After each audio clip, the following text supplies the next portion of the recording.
sang hi som hi April Pathian hi masaber kan no theng leta a CMCS Ṭhalai Pawl online fellowship chimtu zawngte'n kan lalpa Iswa Krista mingin chibai kabuk acheu voin hi keni Christian ke tan chuan ni poimo tak tungkau ni ani a Biakinah hun kan man thei launa chan chu kan shitheu ome ma sila helahina online fellowship mangen gun om tak man ho kan tum le don ani karma sa khan a hoi khana tan online fellowship hun om tak kan mang hawa voina po tiang turin kan rilru kan nge to anakha lo inbox sai ila acha ome pathian tu thiang min chiari ni lo ngai tha ang sam number som hi padina chang sari atanga chang som o ku kong ka te u inu chung te kha choi sang ula nangni kong khar ron te u in khai sang ro ti chuan ro puina lal hi alo lu donia ro puina lal chu tunge ni lalpa chak tak le thil ti thei ta lalpa in lo na a thil ti thei tak chu ani o ku kong ka te u inu chung te kha choi sang ula ani kong khar ron te u choi sang ro ti chuan ro puina lal hi alo lu donia chu ro puina lal chu tunge ni sipai hotel pa chu ama nge hi ro puina lal chu ani tile Genesis bung som priya chang som pali thu hi lalpa tan thil reng reng a har salu to kem ni achu thiam him kan chhia te lal pan gan za tan mang ni som sabro se amen tuna chuan kan fellowship tran turin kangwal arvan na shata executive committee member lo so mu Pathian tu thiang lem lo ngai thlangu thuril tu bung sari chang ne tanga chang li Pathian ma ichu tiam awang chuan lal tu pek paisa turin ka ti ache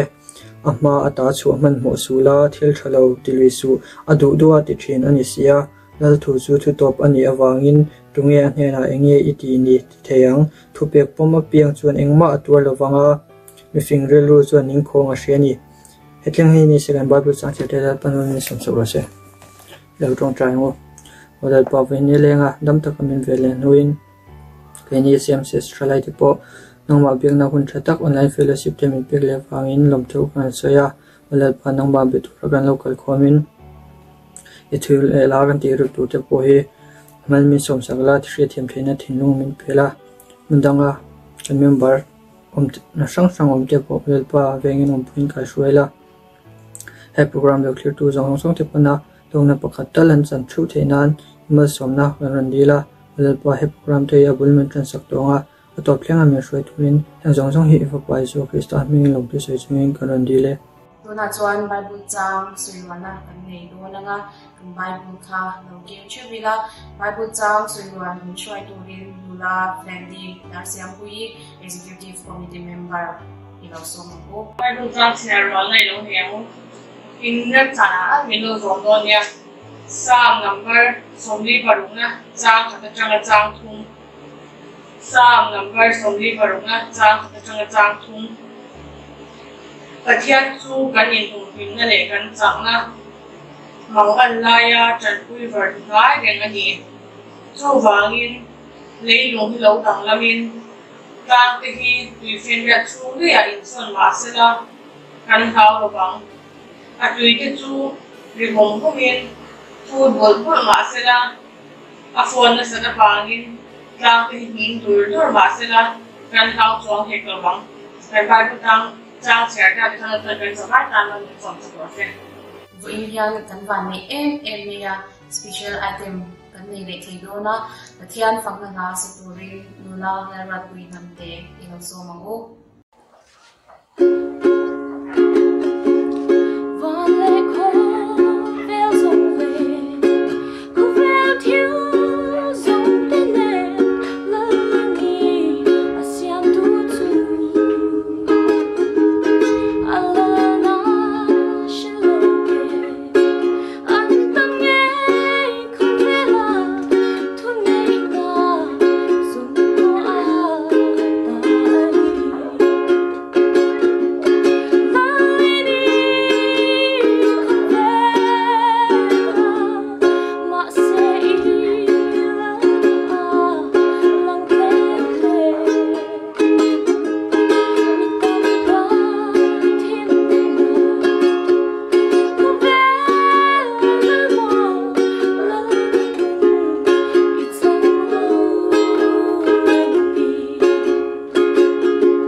nula hlawkpui kan lo me kan thilunga iswa inna achangin ma ni lo izo chubila kan thilung chuwa iswa krista lo dal bero se zon wein hian kan van nei nia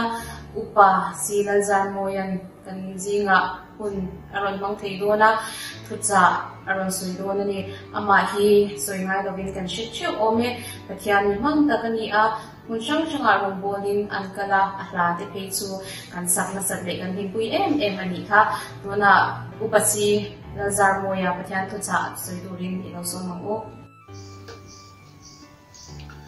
ama sain Calcutta Christian Fellowship member zawngte'n hlawkpui su Krista min chebe kabu chewa COVID-19 avanga rung kan bongo thei to lo turang elai ngei ṭheuh unrem chang siama Palm Sunday Pawl sermon to sei turin ti ta umaya anti thiam lain ka hria ti chuan mathai bung sum ni pakhat chang khatang chang som pakhat thu mangkhan Pathian thu cha toy te nan soi ka tum ani tin Jerusalem khon thlen donin Bethge khwa olive tlang chun thlen chuam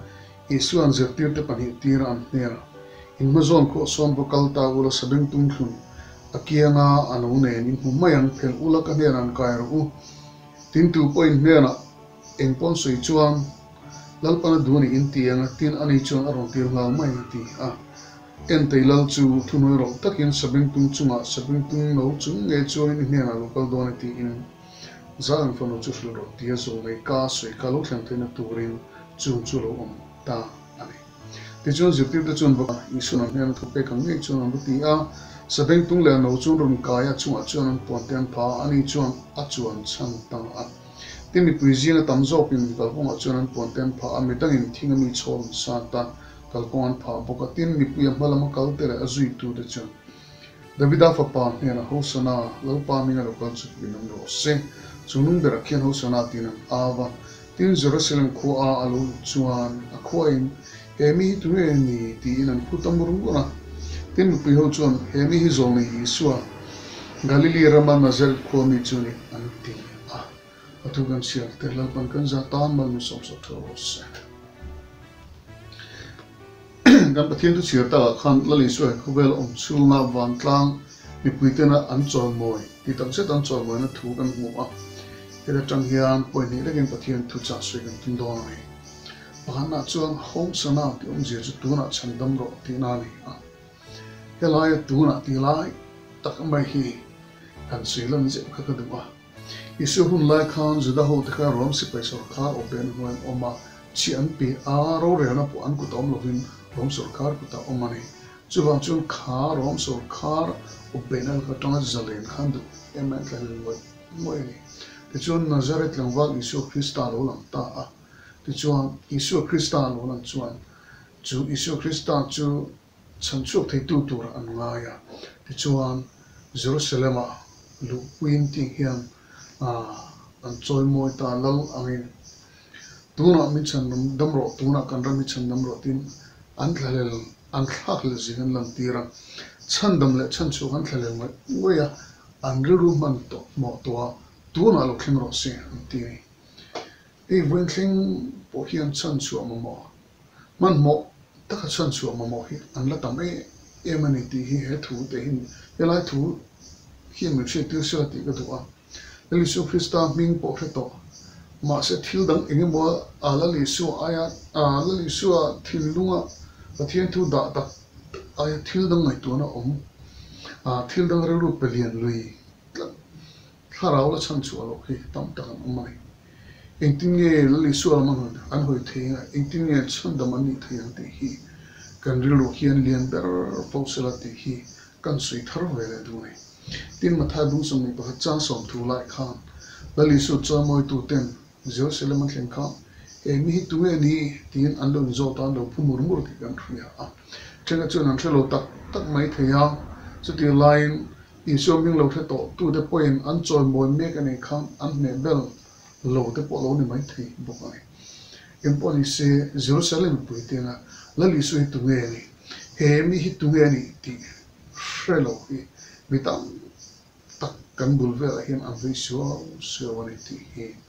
Calcutta Christian Fellowship Member-te hian isam Member-te zawangin kan nun ṭheuh hi ulukila tunge ani hlai te so ten an hriat lo nei tu hi kani tunge ni an hriat lo hi ka chunga hin harawin omani ti kan lan tir fo hi poimai ka hria voina chandam mamo em tu te nena hian tin kan na thona munami te nena hian kan zir munami te nena hian thin chi sang kan kom na munami te nena hian mi ten annina tunge ani an hriat lo lali suwa he ka chunga in harawin oma ani chuan min thunun thina amma tan kanunga amma tan amma mingin thil ka tia amma chu ka chunga cheng ni ti hi kan lan ti ri a tru tak sitin ka hria ani to point khat na te khani selangin panina chuan changri thu khan kan sir ta changri thu khan lali so choi moi tu te khan akal na tur khan an pon ten pha thin in chol san chopakal konga an pha de ka kan mo helai gona thil thing te hian kalo zel din mai pon pha le chol sat akate pha tu te khan lali so hi chandam tu lal ani na pon zar ha tul ti em ma kha thi la lo thlen ta ka khan tu khan ti zo la lan tir ve khan tu ne ti ti chon ma se ma kha an nei lo an bo se lok lo ti chon chen na chuan an pon sin lai ti chuan ke kha an pha ta ni ti kan so to ti chon chen na pon an pha ta ka chon chen ka khan in tin ka ti ven ti in an nei to ti chuan chen ka chuan lai chol kan sa ran ti in an sa ri chum kong ada chuan an lo pha ta ni to ma ti kha kan so to ani chu so to na mai pe he chu ani ga ti chu man bo te kan pha ve ta so ka are an rem chan da ang la li su krista choi mo tura ani pe na lai kha la li su chu la ni ti pon chu na tura ta na an rem chan da ang che chu na lai kha la thin lung hui tu chu ani la li su po khan lo tan lo po manian chol chu kal kha an wom vok lo tur kan nga ya na te kha kan pe de pa de nok tura te khan ngai tai la tin pon chu kal po kha pon me mani pe chu a chu kal te kha te pen te het lo mai the ma se la li su khan an ti thei to ama choi mo na tur an lan tir to khalo ta khan po mai ni khan kan thria ai kan rem chan dan ang lal pa kan choi mo hi lal pa na du thina kan rem chan dan ang lal pa kan choi mo hi lal pa na du thina angai hlua angai sang thina ne tir ko kolan a huna te hun lo te phru zero ti an du khan kan rem chan dan ang lal pa choi mo na ta ni kan tlan je mai hi lal pa ngai choi mo na ani thina ne ti hi kan sei nan du a kong sia ra chol mai te po ama choi mo na ta na pom du tu hian karim chan dan zel ama choi mo na kalan te hi rem ma ti ni ti hi chiang mai pitam tak te chuan bikin chu an chau te lal pa choi mo hi rem chang kan ru thina bikin chu kan om lo hun tam si tro chen te chuan zai pol tam chau te pathian pa hi rem chang an shi thina fangin zai pol la rem na thei to pan chu te kha an do du to te thina itun la Mizoram gospel singer la ta amin soi leng thek kari ma se kan soi lang ri lo mai na thil tha lam me mani tho lai ne a hun ni na tho nan te mi ma pathian fa zai nan te le chumi ta bo se na amang khat ve ka ria steng chuni kan ma chung ba chuan Friday jan pin hian a thian pakhat somi ai zolo wang pa ho pia kong sira son zai rong bo na ni thina atira pa chung gitar pon nei lo mi tan ho a ti chon an pa ni khang a thian pa chu som Friday jan pia in unan mong thina ti chuan min an lo mai kha a ti chuan an du chung tung trai sak na te tin counseling te po an nei sak thina ti chuan holo gitar le Bible checking in atul dan zerin cover chang ten cover ro ten ho chang thina tuna chuan rong bo pui tur tam tak Pathian pe to an kho har to lo ya arong bon kha zai thiam la tak ani ang tak mi pui ma na tak en che mu jing moi thang le na vadin chu ba khan rem chang dang song ni ya lai rem chang dang song hin ka thino ko en ma ka hiat tir train tir lo en ma aman ro pui am ti lam kha rem chang zon kha amai khlut om em shin thli na tang ti lam pang kha ne apun rem chang nei dan ena ti chuan aman ro nei chum nen thei top chu in ka me chi om nen te kha bo su la ko vot mo ya chang chu na bula in sual thom te hial thom ri noi ka a chi sok zel mai thina mi then ka te chu na li su Krista hin mangaya atang ti ve tu rin an zonga rem chang hin dak tak me mewa rem chang an zonga mun le hun po a sei lo fin arem chang dan an angin Pathian choi boy na ta hian an hlang Pathian ta an thian an hlang tak me ani helai he zai hem chen chen ka thian ka thin lo ko em ani ni tu chuan lal pa ta hian an rem chang hian zong noi ni chuan na po rem chang Pathian ta na rem chang I hun all ni lovin I rem chang halal pa ta pani rem chang hi zong zen tu kan ndu chani tin bible ni an pon pha tia an pon ti hian eng tin su fa na tur tok na ka pon hlui to pon chung kai to lo pon sia lo chau kha khatiang khani ka ring lawa anei tu ten an la du lai an man lai an la man chung kai pon sui na ni ka ring ani mitam tak chuan Pathian ne na kan tlan Pathian ta na kan tlan ni a thalo lom de te a tha to lo te a tlem du tu de te tholom in khom na tholom an tho poin mani tholom chu lak le le tur ni po ti se na event tlak to lo ko Pathian te an tho chi na kan nei lo fa nga kan tho tlem ni lo fa nei reng chu kan tho tlem lai ka kan sui chu ne tin chuan Mitam tak sem Pathian ne nan hlan he te lu tuka azim lu tuka ahli lu tuka chin to lu tuka atlem lu tuka Pathian ju sei lo an mani ngei po an lo mi so lo chin ni teng der chi ti chun mi chen ka ti chuan kan thiam na ma Pathian ro kan bo na ko ti an phal chin hi kan nei ya che chu pi ngam chin hi kan nei ya kan che pui chin na ma hi azim lu tu ni teng der ya e musician ho te kan so du de chewa musician ta the chuanin keyboard playing or te karong bol na hey chau tu ra te kan ngai mai se la khami ko chuanin man thei point kan om ma se abba ki song kan har sata drummer tam tak te po zai po conductor khen te pe musician chau ni so for vai ngor du to ri te kan om chin te ka ya chang kai kan tu te lo pa man ro ni kan tu ma zon te hi azim lu tu chi ne kan du china Pathian rong bol na Pathian choi mo ni kan re bung thina lalpa choi mo na tan rem chang zong ram tu kan la kia kan rom chin lang ai san chin te a za om chin la rom chin ten lalpa rong bo na kan ka pui fo thin ani ma se chu chu tin dung en tu Pathian min beisei dan ani lo kong sira chol khia chop mai po lalpa na ma choi mo na ta na man du si chuan amba anga sia atisen se na tlan du khopa amai te atanga hem hirit shinga tanga thei na amma choi mo na ta na kan pe ki kan lam hi Pathian angai hlom te hi se mo chu ti chon voi tum kaw ni ya kan thin lo en lal param lo thin thar le sela o sana lal pa mi lo kal chu fukin ro se ram lo thin tur kan pa te bidarum chu choi mo en ro se chu lung da ken ho sana ti Lali Su Krista chu kan thin lung hian atharin choi mo le theu te ka som cheu ani he labang no son ro se ani Kuna chuan trong trai ro na an ho ni don to anga trong trai ti puite kan man soyanga COVID-19 nanna watu zong te tan dam lo en kon tu kan medical team zong te tan chuan ke man ni be kan chung te cheu Pathian le ni na kan di langa chuan COVID-19 nar zang je lo lan Pathian le na kan di langa yen na awanga harsat na ni tin kan ne para harsat na zong te tan kan ni buanga chuanin CMCS na trong trai wi homsa kan nei CMCS Member-te pe shang tan kan di langa chuan ko ta zo dam no zong te le dam no en ko tu tan kan di buanga chuan CMCS na missionary a chom ne ni som tu pakhat tan kan di do ni hang kan trong trai tu hong khan te no pin Pathian kan awanga kan trong trai so atom chiu ba kan di langa biang na kan soyanga kan chu kan to na ni chuan kan zapa yin chen ngai takin Pathian ma